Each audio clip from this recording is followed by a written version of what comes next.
Also bis zur Vorsorgeuntersuchung mit 50 hätten sie das nicht geschafft. Das Ding wäre ihnen vorher um die Ohren geflogen. Noch Fragen? Moin, sicherlich bist du hier, weil du schon mein erstes Video zur Koloskopie angeschaut hast. Wenn nicht, solltest du vielleicht dieses Video pausieren und erst die volle Pracht einer Darmspiegelung genießen. Das Video ist in der Videobeschreibung und in den Kommentaren verlinkt. Das letzte Video endete mit dem Ergebnis, dass ich eine weitere Darmspiegelung im Krankenhaus benötige. Das ist eine reine Vorsichtsmaßnahme, da mein überweisender Arzt weder die Gerätschaften noch die Möglichkeiten hat, den bei mir großen entdeckten Polypen sicher zu entfernen. Es besteht immer das Risiko einer Komplikation, sobald der Arzt mit seiner Kamera in der Knackfalte rumwühlt. Und das muss ja nicht sein. Aus dem Hinterteil bluten hat noch niemandem gut getan. Also, lass uns starten. Die genaue Bezeichnung meines Polypen lautet Sessil-serratiertes Coicum-Adenom. Kein schönes Teil. Schließlich stellt das Teil eine Krebsvorstufe dar, die aber nicht unbedingt in Darmkrebs entarten muss. Für mich war klar, dass das Teil schleunigst in den Müll gehört. Den Termin im Krankenhaus hat mir mein Arzt besorgt. Das Krankenhaus konnte ich vorher selbst aussuchen. Keine 3 Wochen nach meiner ersten Darmspiegelung hatte ich also die nächste Koloskopie an der Backe.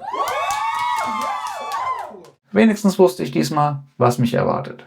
Aber der Gedanke daran, mal wieder diese Gourmet-Abfühllösung zu trinken, hat ordentlich Schnappatmung verursacht.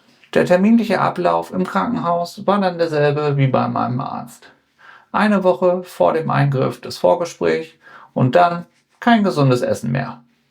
Wer mich kennt, weiß, dass der Verzicht auf gesundes Essen alles andere als tragisch für mich ist. Und dann erfolgte der Eingriff mit dem identischen Ablauf zur ersten Koloskopie, aber der Reihe nach. Diesmal habe ich ein anderes Abführmittel bekommen. Beim ersten Eingriff hatte ich Eciclen. Schmeckt, als hätte jemand ein Fruchtsorbet direkt aus einer Meerwasserpfütze geschöpft und dann mit einem Hauch von Tropentrauma garniert. Ekelhaft.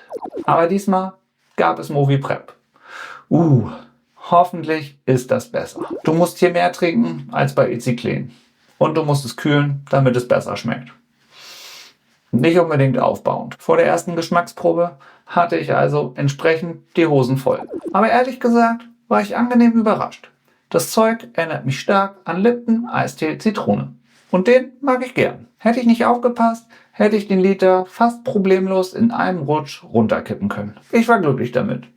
Ich habe wieder ein paar Hampelmänner gemacht, um den Darm in Wallung zu bringen. Natürlich mit dem Klo in Sprintreichweite. Und nach ca. 1,5 Stunden kam dann der Kackreiz. Auf dem Klo hatte ich dann meine Freude. Es sprudelte wie bei einem Springbrunnen. Und nach 3 Stunden war die Sache erledigt. Im Gegensatz zu meiner ersten Darmspiegelung war dieser Eingriff deutlich aufwendiger. Und ich wurde ordentlich mit Propofol vollgepumpt. Hat sich die Bude gedreht, als ich wieder aufgewacht bin. Zum Glück baut der Körper das Propofol relativ schnell wieder ab. Und nach 30 Minuten war ich wieder klar im Kopf. Der Oberarzt kam vorbei und erzählte, dass alles gut verlaufen ist. Yay! Sie mich aber zur Sicherheit noch eine Nacht im Krankenhaus behalten wollen, weil das Risiko einer Blutung sehr hoch ist. Okay, verständlich. Machen wir. Weiterer Nachteil an der Sache: Ich darf einen weiteren Tag nichts essen. 48 Stunden nur Wasser und Traubenzucker. Aber egal.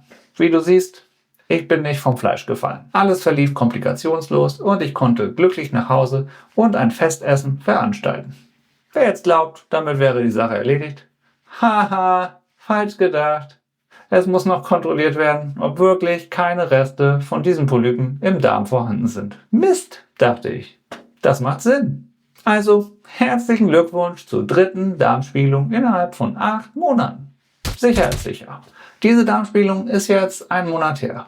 Und auch hier war das Prozedere dasselbe. Ich habe mir natürlich direkt Moviprep geben lassen. Damit habe ich den richtigen Verdauungssmoothie für mich gefunden. Das Ergebnis war positiv. Keine Reste, keine neuen Polypen. Sehr gut. In Zukunft werde ich alle 2 Jahre eine Darmspiegelung haben.